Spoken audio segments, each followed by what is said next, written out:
I call Jami-Lee Ross. Thank you very much, Mr Speaker. I'm pleased to be able to speak on this bill. It's a relatively small bill, but one that does have quite a positive impact for New Zealanders, so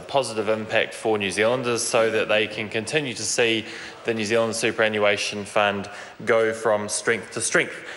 Credit must be paid where it is due, and this side of the House is pleased to say that the New Zealand Superannuation Fund has been well performing. It was set up in 2003 and has been doing well since. It started with $2.5 billion in cash, and it has returned, I understand, over 10% per annum. At the end of March, this fund stands at about $30 billion, $29 billion I should say, and the return over the past 12 months was 18.85%.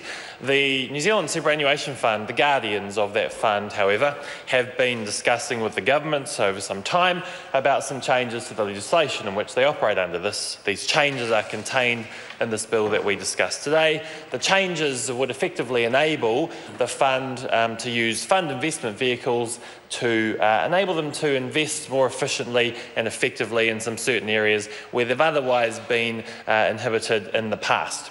Now, before I go on a bit further about what's in the bill, I have to comment and rebut some of the comments that have been made today by our friends on the other side, Mr Robertson and Dr Clark. They seem to think that we should have been going to the bank and borrowing even further to continue with contributions to the super fund. Yes, the contributions the government makes to the super fund were suspended some years ago. It was done for a very good reason. They argue that we should have continued to be providing contributions to that super fund. But why on earth would the government be doing that whilst at the same time the government has had to borrow to maintain services to New Zealanders?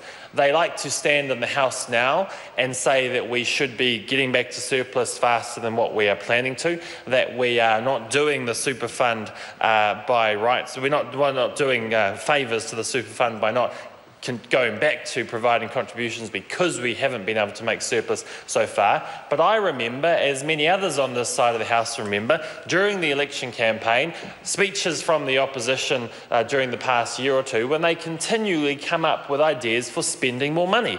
Spending more money, of course, Mr Speaker, would have led to even more debt being accumulated by the government, by the Crown, which would have made it even harder for super fund contributions to have gone back to the way they were, where the government was making super fund contributions. So I say to Mr Robertson and to Dr Clark, please do not stand in this House and argue that we're not doing the right thing by ceasing super fund contributions, that we should be getting back to making super fund contributions faster than what we're planning, because under their prescription that they outlined to the public, which was rejected by the public, there was a whole lot more debt, there was a whole lot more spending, and it would not have been good for New Zealanders.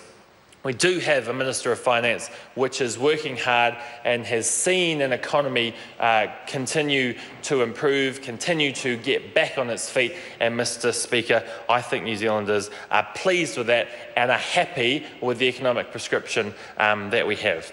Mr Speaker, this super fund, though, is there for effectively the protection of New Zealanders and their retirement, opportunity through the superannuation they're paid by the government. This super fund is there to protect the funds available to continue to make those super fund contributions. The guardians of the super fund do a very good job. They are providing very good returns for New Zealand taxpayers. And Mr Speaker, I believe, as the Minister of Finance has outlined earlier today, that their independence is fundamental to their ability to continue to provide those high returns. Mr Speaker, we are politicians in this Parliament. We are very good at arguing points of view. We're very good at going out and selling to the public what we believe is fundamentally important for this country. Some of us are better, as it turns out, than others when it comes to elections.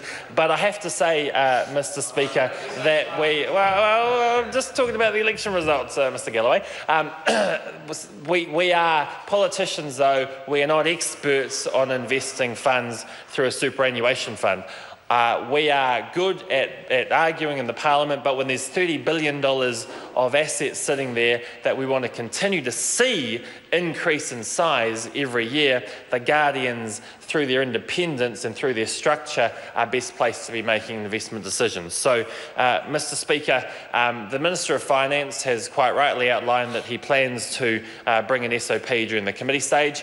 When we were considering this matter during the committee, on the Select Committee, we did feel as though some extra checks and balances were warranted, but those are worth exploring even further during the committee, and I look forward to Dr Clark, as he was saying, the opposition examining those as well. Mr Speaker, it's worthwhile just going to the Super Fund submission that they made to the Select Committee, because they outlined quite well in their submission some of the reasons why they wanted to have these changes around fund investment vehicles implemented in some new legislation through this amendment bill.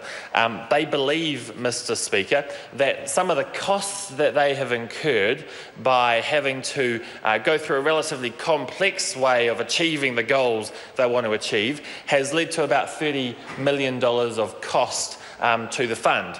They believe that they could effectively have saved that $30 million if they were able to have the ability to invest through fund investment vehicles that they're proposing.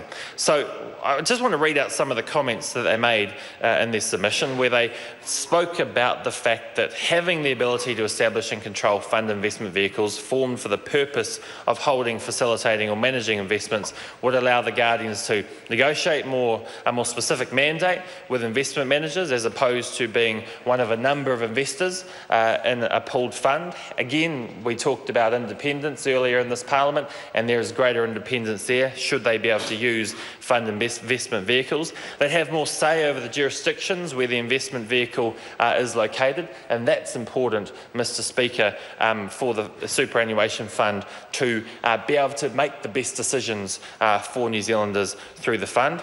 They'll be able to increase and reduce the level of investment over time, more flexibility, Mr Speaker, which will enable the Super Fund Guardians to do better for taxpayers. And having this ability to use FIVs would protect the fund from disproportionate liability, such as liability being limited to the value of the specific investments. So, Mr Speaker, what we have here is a group of people who are experts in their field, who want to see New Zealand's superannuation fund increase at the high rates that it has, a fund which, in a relatively small country like New Zealand, where they have a $30 billion fund, which in a relatively small country is one of the most significant fund managers in the country, for them to have more flexibility through fund investment vehicles, to look elsewhere for more opportunities, that is a very good thing, and it's good on them for coming to us to ask for this. So, Mr Speaker, the New Zealand Superannuation Fund, yes, set up by the Honourable Dr Michael Cullen, has done well. Dr Cullen should be congratulated for the foresight that he had with the fund. However, it does need to look wider as to where it invests in the future. It does need to look for future opportunities, and it is doing that. Mr Speaker, the OIA provisions were seriously looked at by the committee too. We know that transparency and accountability for the public is important. We felt strongly on the committee that the current OIA provisions around the super fund are working well, and there was no need to progress those further and include fund investment vehicles. One of the very reasons why you wouldn't do that is so there is greater flexibility available through those fund investment vehicles. So, Mr Speaker, I'm pleased to see this go further through the Parliament. I'm looking forward to hopefully some good support from the opposition on this change as well. It is sensible, it's practical, and it will enable New Zealand's superannuation fund to continue to improve and increase over time for the benefit of New Zealanders. Dr Russell Norman. Thank you, Mr Speaker. I rise to speak to this amendment to the